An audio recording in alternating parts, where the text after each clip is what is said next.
again all the partners that were there last night and the ones that are here today, and for their quick response and just the quick end to this tragedy.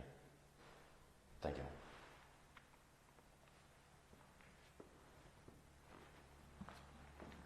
Charlie Morris, the Oak Island Police Department.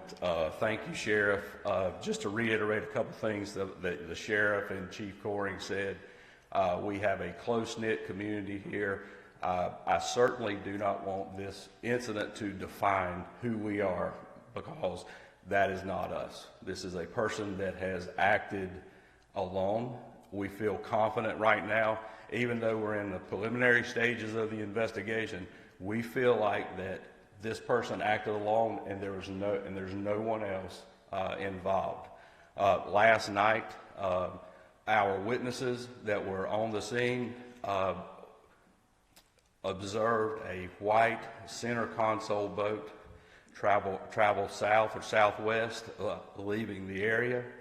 Our Coast Guard partners were patrolling along with our sheriff's office and encountered a boat down at the 55th Street boat access in Oak Island.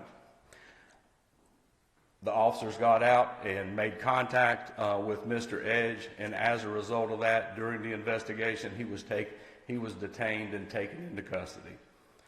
Another thing that I would like to reiterate is, yes, Nigel Edge is a resident of Oak Island. We are familiar with him at the police department. So I want to acknowledge that as well. So I don't think I have anything else, but God bless our victims, God bless our community, and we wish our victims that are suffered the injuries a speedy recovery. Good morning. Chris Brunzel, Special Agent charged with the State Bureau of Investigation.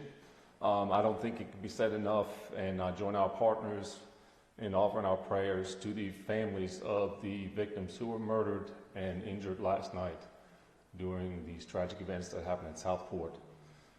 I want to thank the men standing behind me and all of our local, state, federal, and every other partner that we have, U.S. Coast Guard that responded last night. Without these partnerships, we would not be able to stand in front of you to announce the arrest of this individual today. I also want to commend the men and women from all over the county and all over the state that responded to this incident last night. It's through their hard work that we were able to make this happen. Thank you.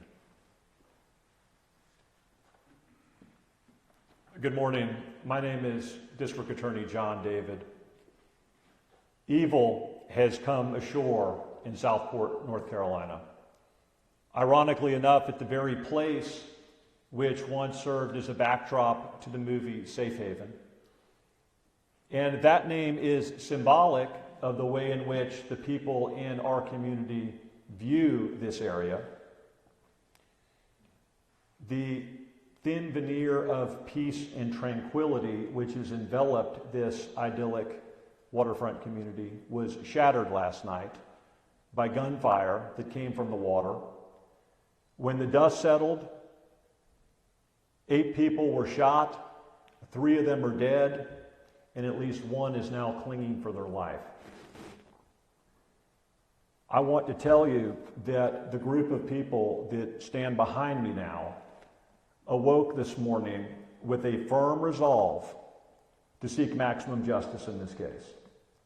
I will tell you that the men and women of law enforcement worked quickly and in team-like fashion to give us the tools that we need to be effective in a courtroom. And that process will begin literally tomorrow with the first appearance of Nigel Edge. Now, there's a lot that prosecutors, under the rules of North Carolina's professional rules, are not permitted to say.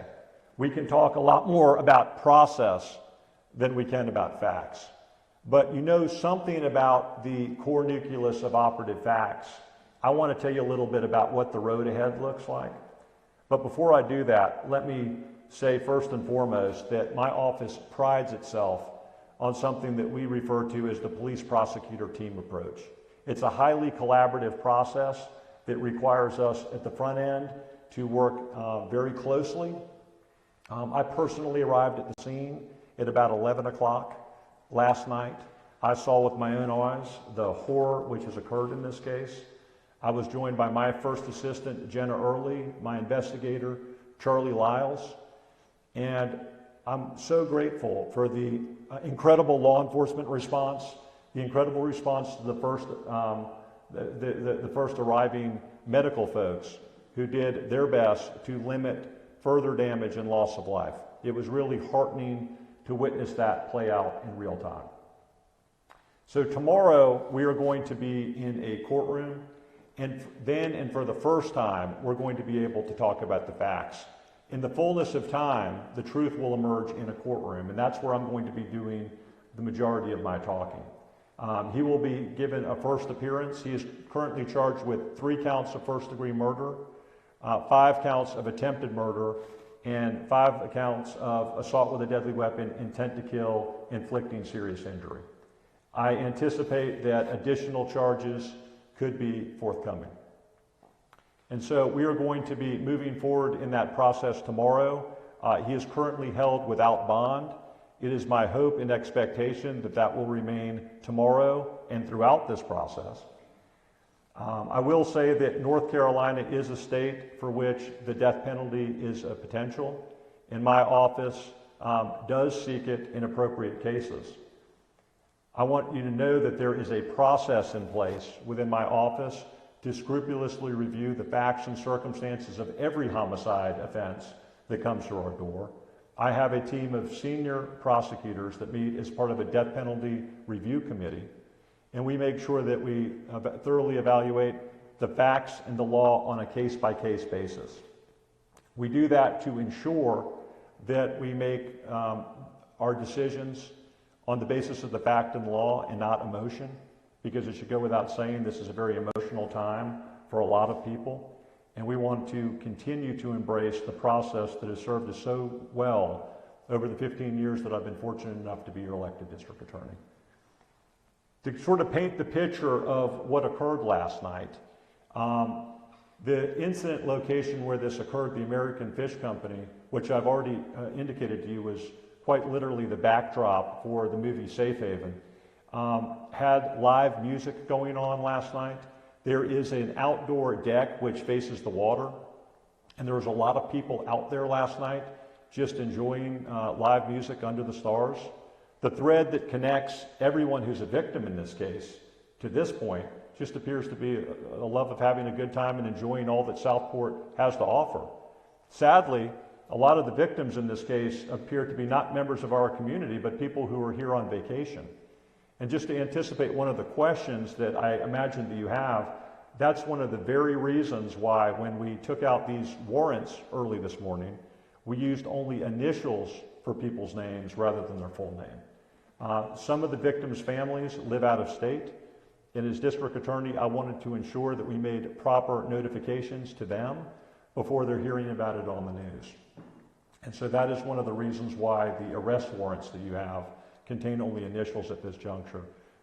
Tomorrow, I expect you're going to be hearing more about potentially the identity of some of the victims, and you're going to hear more of the facts that underlie the investigation.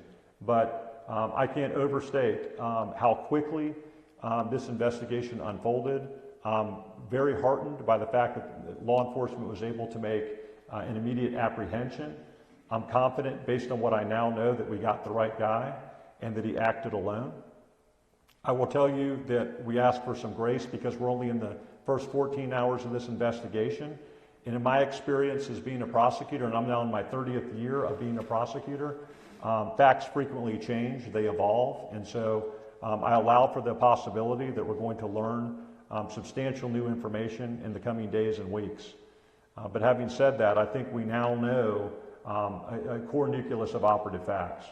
And I feel very confident as I stand before you today that law enforcement has given us the tools that we need to be effective. With that, we will entertain a couple of questions. Again, with the guardrails in place being facts are still being developed, and there's a lot we can't say consistent with the ethical rules under 3.8 and 3.6. So are there any questions? Yes, ma'am. Can you confirm if this man went by another name? In fact, he did. Mr. Nile Edge actually changed his name some years ago, and so we are looking to identify, all of his past. And there's going to be questions about his past. Chief Morris already said that he's a resident of Oak Island, and he was well known to law enforcement. He wasn't quite as well known in the criminal court system. There were some minor contacts over the years, but nothing significant in his past which would give us any indication that he was capable of such horror. There have been a number of civil suits that he's instituted against people, and he's had some minor brushes with the law, but to this point, we're unaware of any significant criminal history. Again, we're going to check out of state, and it's early on in the investigation, but as I stand before you today, I'm unaware of that. Yes, ma'am. Is gun crime like this common in this area? Do you think this is kind of a one-off situation? Yeah, so the question is this common in our area? I'll tell you that violent crime is virtually non-existent in the city of Southport. This is an idyllic waterfront community that really enjoys a reputation for being a very peaceful and tranquil place. Again, I've been a prosecutor for 30 years. I've started out my career in Miami, Florida, and then I was for a decade an assistant district attorney in Wilmington, North Carolina. So I'm not unacquainted with violent crime. Bad things happen to good people wherever you live, and I'm reminded of that today. But this would be remarkable anywhere, but particularly in a place that was called Safe Haven. Yes, sir. So the question was asked, is there a motive at this point? And let me be clear, people frequently want to know what happened and why. As prosecutors in a courtroom, we have to prove intent. Intent and motive are very different things. We don't actually have to prove motive. We don't know why people do what they do. You can chase the ghost of why all over a courtroom and never catch it. That's going to be part of a comprehensive investigation as we look towards his reason for doing this, but we have to prove criminal intent and not motive. Yes, ma'am. So that's a fact-specific question. I'm going to allow Chief Coring to talk a little bit more about the facts if that's something that he chooses to do, but I hope you understand as a prosecutor I can answer that. But Chief, is there anything you want to say about firearms? Again, it's early in the investigation, but we know that it's an assault rifle. But I have not looked at anything else pertaining to the weapons right now. Questions for Chief Morris. If you could just, is there anything more you can say about who was known to you guys, how was he known to you guys? So, yes, we were familiar with Sean. He has been a resident of Oak Island for several years. He frequently hung out on our pier. Our employees knew him. And so, yeah, we were just familiar with him. He has filed a lawsuit, sent numerous lawsuits on the town, on the police department within the last couple years. Yes, sir. He self-identifies as a veteran. Did he serve in the military at all? Yes, he has. Yes, ma'am. Yeah, so we executed a search warrant last night in collaboration with the SBI in Southport and the Sheriff's Office, and his vehicle was searched along with his boat and residence.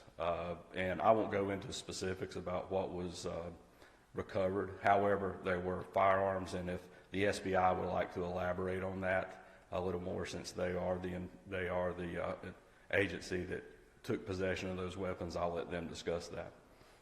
What was he doing when he was the Coast Guard arrived? Was he loading the boat out of the water? Was he getting ready to leave and go out into the water? Yeah, so the question is, when he was encountered by the Coast Guard and law enforcement, what was he doing? That information was put out last night about the boat, which is very vague. That's a very vague description. There was no other descriptions other than a white center console boat that we were able to push out. Our Coast Guard partners, which the Coast Guard station is in very close proximity to here, were patrolling the area along with the Sheriff's Office. And as they were patrolling, they located a white boat at our boat access, our 55th Street boat access. At the time of his encounter, he was loading the boat up, and then that's when we engaged him in a conversation and ultimately took him into, or detained him, and then ultimately took him into custody. And he lives on Oak Island, or is off? Yes, he is a resident that lives on the island. Yes, sir. Yes.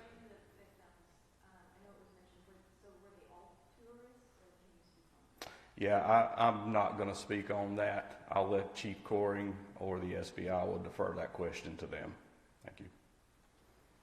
Yes. Do you know when the restaurant will reopen? No, I don't have that. Chief Coring would be more appropriate to answer that question. Chief, let me say something. Yes. You know, I think it's important to let you know why it is we have so many different law enforcement agencies at a local level assembled behind us. Brunswick County is the fastest growing of the 100 counties in North Carolina. We have 60 miles of coastline and 19 municipalities. Several of those municipalities have sufficient tax base to be able to afford their own local law enforcement agencies.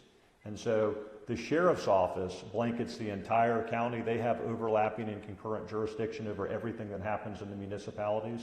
And one of the unique features of this case is that the shooting occurred in the city limits of Southport, but the apprehension happened in Oak Island for a resident that lives in Oak Island. There's going to be a very comprehensive investigation that takes place, not only by the sheriff's office that blankets the entire county, but also by the State Bureau of Investigation. They are an assisting agency, and at my request and that of Todd Coring and Sheriff Brian Chisholm, they were asked to come in last night and assist us in processing the crime scene and conducting critical interviews. So that's the team of people that we have assembled. And again, I know that there's going to continue to be a lot of questions on people's minds about what has occurred, and those answers will emerge in the fullness of time. But I want to circle back to where we started, which is keeping the victims and their families in the thoughts and prayers of all of us in this community. This is truly a devastating incident. For those of us, we're not just professionals, we're residents of Brunswick County. And our hearts and prayers are with the people that not only live here, but just enjoy our space. They are, some of them are literally fighting for their life right now in hospital rooms. So please continue to lift them up and keep them in your thoughts and prayers, them and their families. You know, there's going to be a lot of vicarious trauma, and the ripple effects of crime cannot be overstated. You know, this impacts, you know, not just the people that were shot, but their families, this community, indeed this nation. Yes, sir. We'll take one more question. It was said that he was hanging out in the water like about an hour before this. Was he waiting for something, a moment or something before he acted? So the question was he waiting in this water? And you're going to hear a little bit more about that in a courtroom tomorrow, but it's already been said during this conference that we have developed evidence at an early stage that this was highly premeditated in nature. And you're going to hear more about that in the road ahead. Guys, thank you. We appreciate your time.